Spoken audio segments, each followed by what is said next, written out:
because our policies have failed from independence. Yeah. And recognizing the innate talent of the people.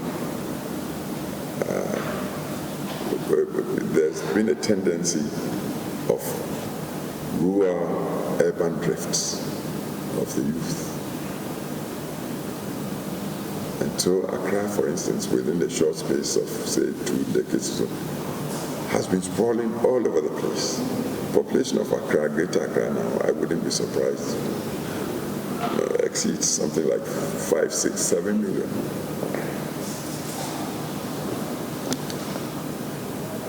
Do we have a master plan for Accra? Not that I've seen. So we need to go back quickly to the drawing board to envision the nation's capital. If we are going to retain Accra as the capital of Ghana, envision, say, the next 50 years.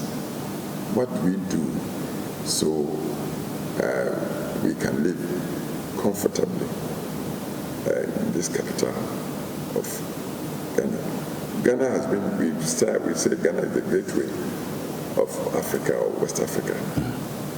A gateway that can't look ahead and live comfortably and decently, but it's always prone to flooding, stagnation of water, malaria, whatever, pandemics or endemics. It's no good.